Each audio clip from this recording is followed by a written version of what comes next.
Happy Wednesday. Welcome to the briefing room. Coming to you from the Washington Bureau of ABC News, I'm John Santucci.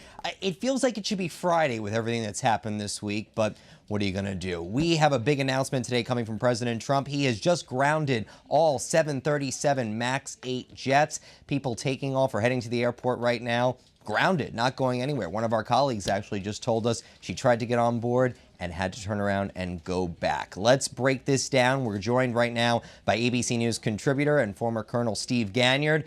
Colonel, we were talking, felt like 5 minutes ago, because it was, but about this announcement from President Trump. You know, obviously we don't know a lot yet about that Ethiopian crash that many other countries are reacting to, but what does this grounding mean right now, and do you think it was the right move? John, we're just monitoring right now a press conference by the acting FAA Administrator, Dan Elwell, to hear a little bit more detail about why this decision was made. So a couple of things he just said, that they have new evidence from the crash scene, and they also had satellite data that just came into the FAA this morning. So we sort of wait to hear what that might be. Satellite data is a bit confusing, and the new evidence of what they might have found at the crash site, that's a bit of a mystery. So we're waiting to listen to that, listen to the rest of that press conference, and we'll find out more. But I think in terms of general disruption, this is only say 72 aircraft in the U.S. This is not going to shut down the airways. This is not this is not the whole 737 fleet being grounded, and so I think there'll be mild perturbations here and there as the airlines make adjustments. Some flights may have to be canceled, but I don't think this is going to have a huge impact on the flying public. Well, Steve, let's give you a quick second just to listen to what the FAA is saying. I want to play for the audience that's just joining us President Trump speaking a little earlier today from the White House, where he made this announcement that many of us did not expect coming. The president spoke to the CEO of Boeing earlier this week, but here's what he just told reporters at the White House a short time ago. Take a listen. We're going to be issuing an emergency order of prohibition to ground all flights of the 737 MAX 8 and the 737 MAX 9 and planes associated with that line. I've spoken to Elaine Chao, Secretary of Transportation, Dan Elwell, Acting Administrator of the FAA, and to Dennis Muhlenberg, CEO of Boeing, and they'll be available shortly after our conference today. They are all in agreement with the action. Any plane currently in the air will go to its destination and thereafter be grounded until further notice. So planes that are in the air will be grounded. If they're the 737 MAX, will be grounded upon landing at the destination. Pilots have been notified. Airlines have been all notified. Airlines are agreeing with this. And that was President Trump from earlier today. Boeing stock already taking a hit. Take a look at the board. We've been watching the stock numbers since the market opened this morning. It is currently down, standby, waiting. Here we go. 7 points at the moment, almost 2% on the stock price from opening bell. Got another 27 minutes left in trading. We'll see where it ends off for the day. Let's go back to Colonel Ganyard. Colonel, I know you've been monitoring the FAA, so I'm sorry to take you away from that. But quickly, I know that we were talking earlier about those black boxes. Obviously, the Ethiopian government there had not gotten to reviewing them just yet. Did we learn anything more from the FAA? Did they get any intel of what happened in that crash just yet? So we have had readout what's called ADS-B, which is basically the GPS data that comes from the airplane. We've had that for ever since the mishap occurred, but we've only had the first 3 minutes of that. Apparently, there's a company called Arion that has been working with Boeing and the FAA to refine that data.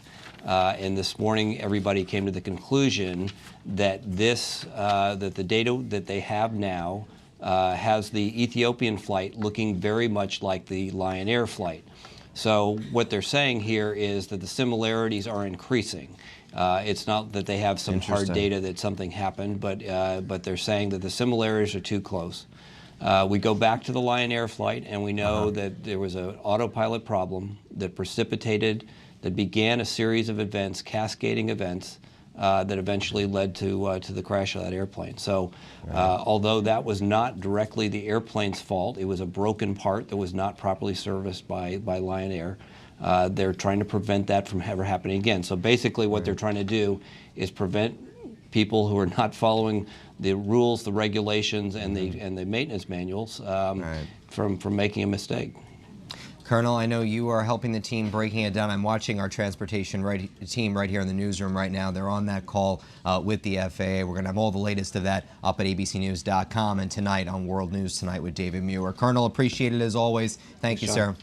Yep. Coming back inside the briefing room, if that wasn't enough news for today, we've got a little more. Paul Manafort, the former campaign chairman to President Donald Trump, learning his fate. He's going to be heading behind bars for just over 80 months between that second case in D.C. federal court. Trish Turner, who has been covering the trial for us, both trials. So we had the Virginia case last week. This is the D.C. case. This case and this judge has been, in my opinion, far more interesting from anything Paul Manafort has faced. Right, because everything else in the Eastern District of Virginia was about the financial crimes that he committed before. So the activity that took place in this case is what we've been going through. What was Paul Manafort doing with his contacts in Russia? What was he doing in Ukraine? How was he paid by these Russian oligarchs? How did he violate the Foreign Registration Act when you're acting as the agent of a foreign power? And then not just that, but the more fascinating instance where he was convicted of witness tampering, and that had to do with this, mystery guy that we're learning a little bit more about as Konstantin Kilimnik. Right. So the nickname for him was KK from when we had covered this trial. But the other thing here, just in this case and this judge, Judge Amy Berman Jackson, we have profiled her extensively. Fascinating judge. But she also comparing the two different cases here. So for those at home, we had two different trials here. We had a case over in the Eastern District of Virginia that had to more do with Paul's financial crimes, personal dealings. This had to do with more of, personally the interesting stuff, in my opinion. But this was the case, Trish, where the judge actually put him behind bars for talking to witnesses. That's right. She brooks no opposition. So in some ways, when we first met Judge T.S. Ellis, so he's the octogenarian in the Virginia case, he really seemed like a guy who would brook no opposition. He was, he was really a tough cookie. But he doesn't believe, he really repeatedly right out of the gate just bashed the special counsel's case. Their mandate was too broad. Why weren't we prosecuting this case in the Eastern District anyway? He yelled at them. He yelled at them. He kind of made fun of them. You're just trying to get President Trump. You're not even after this guy. You're just squeezing him to get to but Amy Berman Jackson, from the very outset, and the D.C. judge, so she really took him to task repeatedly, right out of the gate. He lied when he was trying to get the conditions of his bail relaxed. He, repeatedly had issues and came to blows with this judge. And then, like you said, she's the one who put him in jail for witness tampering. And Pierre Thomas was in court with you today. He actually caught up with Manafort's lead attorney just after the judge handed down her sentence. Take a listen to that. Do you think that the charges were excessive? The sentencing was excessive? Do you believe the sentencing was excessive? I think the judge showed that she is incredibly hostile towards Mr. Manafort and exhibited a level of callousness that I've not seen in a white-collar case in over 50 years of prosecution. So you were surprised by the sentencing? Disappointed. So that was Kevin Downing, Paul Manafort's lead lawyer. So Trish, let's just break down this sentence real quick. So he got 47 months in the Virginia case. Which we were kind of surprised by. Yep, very surprised, very light. They took 9 months off for time served, so he's at 38 months there. In the case in D.C., he got 73 months, but a portion of that is going to be served concurrently. Right, so she just tacked on 3 years and 7 months. Right. She said, okay, there's overlapping offenses in the in a couple of different financial crimes area, but so then she just proceeded to tack on 3 years, 7 months, and so we get to 81 months grand total. And she was pretty furious with Kevin. I mean, he said in his closing allocution, he said, look, if it weren't for a campaign manager stint, we would never be here.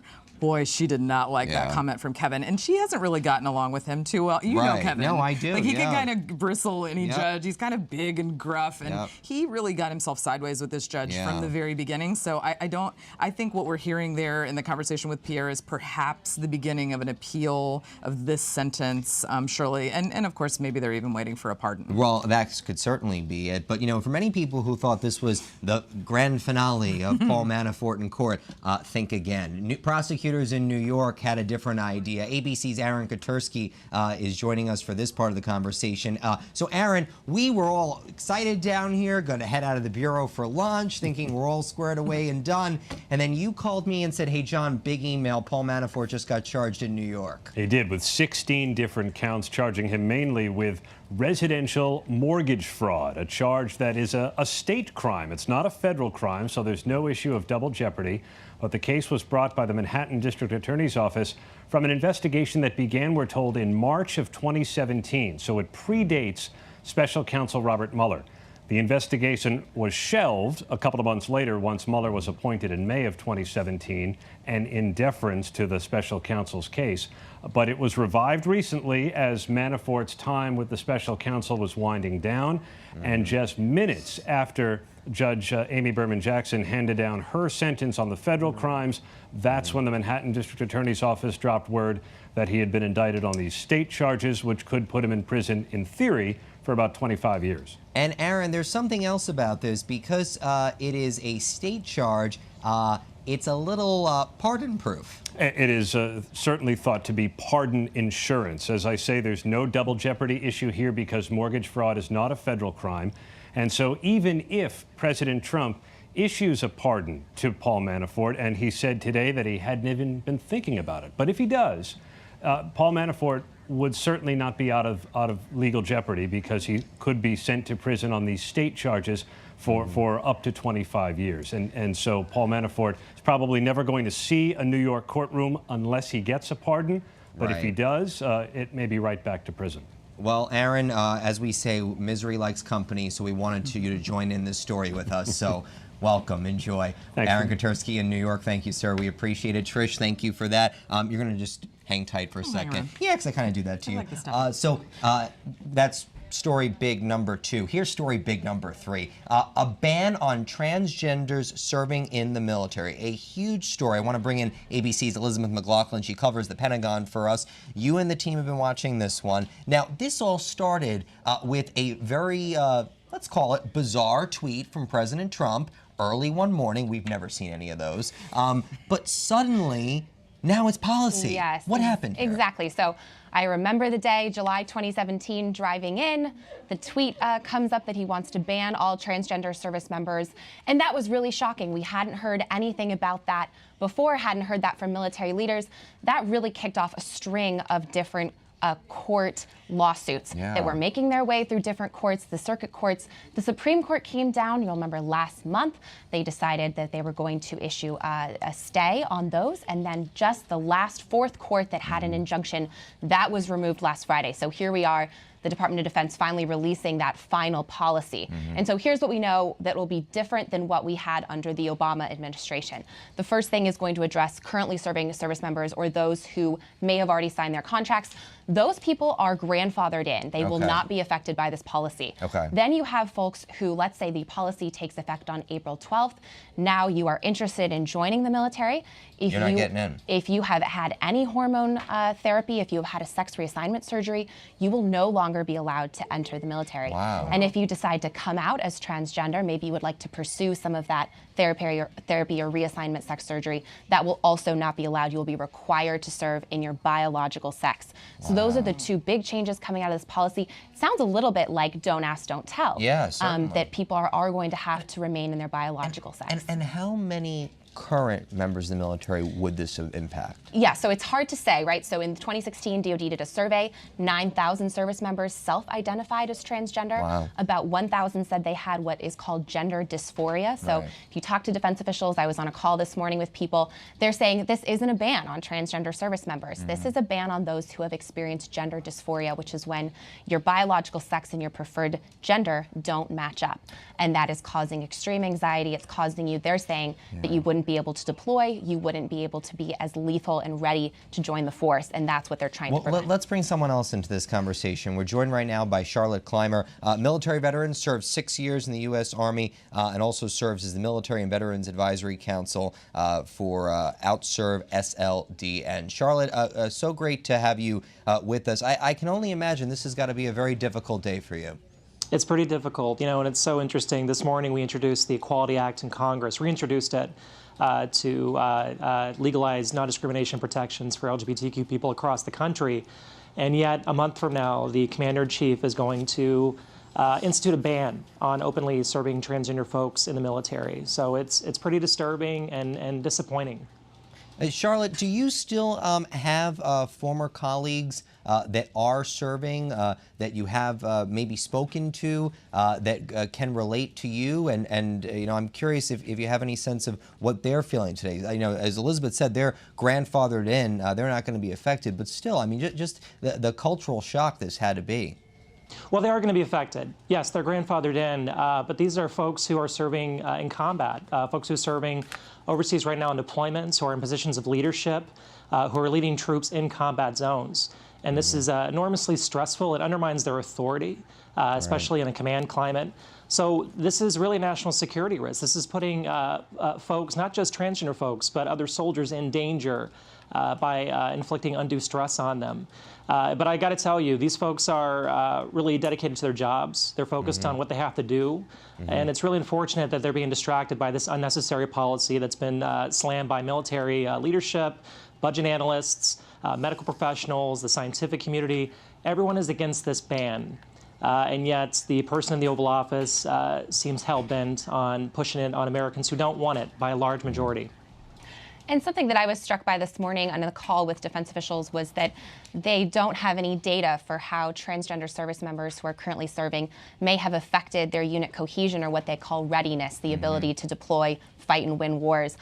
So I'm curious to hear your perspective about so what you think is the impact on unit cohesion. We had service members on the Hill last month who said they actually felt like there wasn't a problem. They didn't have people in their unit who were saying that they were dissatisfied or that there was any problem with their service. Well, I think what they meant is they don't have a formal study. But in fact, every service chief was testified under oath before the Senate Armed Services Committee last year. Kirsten Gillibrand asked each of them, Senator Kirsten Gillibrand asked each of them if there was any effect on unit cohesion or readiness. Every single service chief said no, that openly transgender service members have no effect on unit readiness, and that, you know, in fact, they could be beneficial to the unit in some ways. So again, this ban has no effect this open service by transgender service members has no effect on military readiness. So it's really unfortunate that that myth has been pushed by some folks. So Elizabeth, recapping really quickly, this ban goes into effect. This ban goes into effect on April 12th. There will be 30 days if you are currently serving that you would like to put in a waiver, if you would like to be diagnosed up until then. And then after that, you'll start to see changes for anyone who is interested in enlisting or commissioning as an officer. And we can find all of you and the teams reporting at abcnews.com right now. Elizabeth, thank you so much. Charlotte, appreciate your expertise this afternoon. Thank you again. Thank you. Support the Equality Act. Much appreciated. And Trish, I'm going to let you go. Once again. Yeah, I know. I know. I did pretty good, though, keeping you for a while.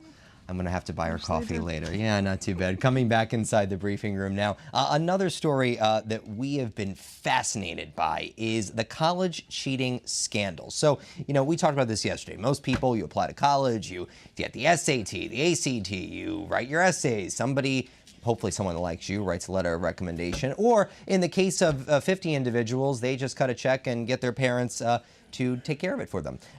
This story is growing and growing, and we're learning from prosecutors around the country that there could be more individuals charged here. But let's bring in two experts on this, two of the schools affected. We're joined right now by Margaret Gatch. She's the editor-in-chief of the Georgetown Voice over at Georgetown University. And we're also joined by Miraz Rahman. He is the vice president of the Student Body Association at the University, I'm sorry, she at the University of Texas. Ladies, great to have you both with us. I'm curious, let's start with you, Margaret, only because you're close to us down the street here.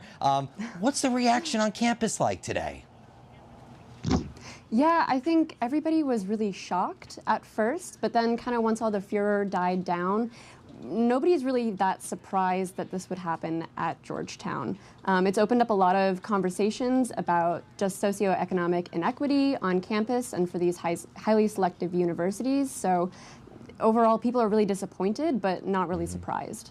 And let's go down to Texas right now. And Miraz, I mean, over there, I mean, this is schools at all different levels that have clearly been impacted here. What are you hearing on campus? I mean, you're the vice president of the Student Body Association. Is your organization doing any sort of hearings for some concerned students on campus? I mean, people have just reached out to us, and honestly, a lot of our information we get directly from our school's meme page. So, same sentiment. A lot of students seem to kind of be taking a bit of a cynical take on this. I think that people are also not surprised. It can kind of seem like certain students with certain backgrounds are treated differently when we come to college, and it really doesn't feel that differently, but students are making memes about it. And actually, I think at UT, a lot of people are just kind of happy to be in the same ranks as like Yale and Stanford and stuff like that. I can understand that. I went to Hofstra, which is not even near that, but that's okay. Loved it anyway. But as far as what you're getting from campus, I mean, you know, as the vice president of the Student Body Association, I'm sure there's a dialogue that's going on with the leadership of the college. What are they saying right now to students on campus? Yeah. So, you know, as soon as the stories kind of got big, the president of the university and the provost were reached out to me and Colton, who's the student body president, and immediately were wanting to know what students were thinking, if they were disappointed, what their reactions were, and he kind of served to inform them about that. And it seems like they're working on statements to release to students, or they haven't quite addressed the student body yet, but soon. And Margaret, just going back over to you now. I mean, same question. I mean, what are you hearing from the administration over at Georgetown at the moment? Yeah, so they sent out a statement to all students yesterday talking about, it was our former tennis coach who left the university at the end of last semester, talking about how it was a huge breach of trust, and they had been working with the FBI and DOJ to coordinate with them any materials that they had. But what students were really shocked to find out was that the university had actually conducted an internal investigation starting in December 2017 into the tennis coaches' recruiting tactics and why there were certain kids who had been recruited for tennis and then never played on the team. And what we found at The Voice was that they had actually, in the press release that they had sent out announcing Ernst, the tennis coach's resignation, they didn't make one mention of this internal investigation. And we haven't gotten any clarification on if they told the next school that he went to at the University of Rhode Island either.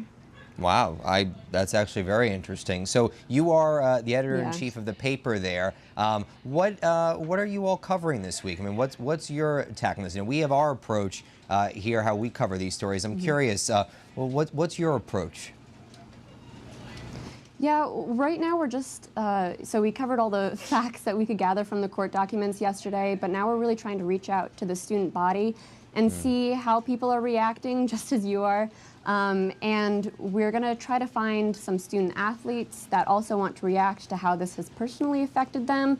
But right now, our big question is, what were the results of that internal investigation into Gordon Ernst back in 2017, 2018, and why wasn't the student body notified of that when it originally happened? Why are we just finding out now?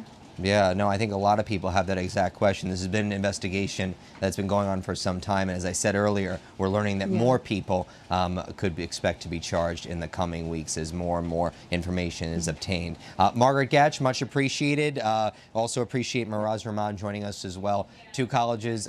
Folks, have fun. Keep us posted, and I'd love to see what you're working on over at Georgetown, see the stories that you folks are working on. That is going to do it for us here in the briefing room. We're going to have a full recap later today on ABC News about the Boeing grounding. Also want to mention, otherwise I'm going to get yelled at, we've got a new show coming up at 4 p.m. It's under review. It's actually talking about the transgender military ban. That's coming up right here on ABC News Live at 4 p.m. But for now, I'm John Santucci. You're watching ABC News.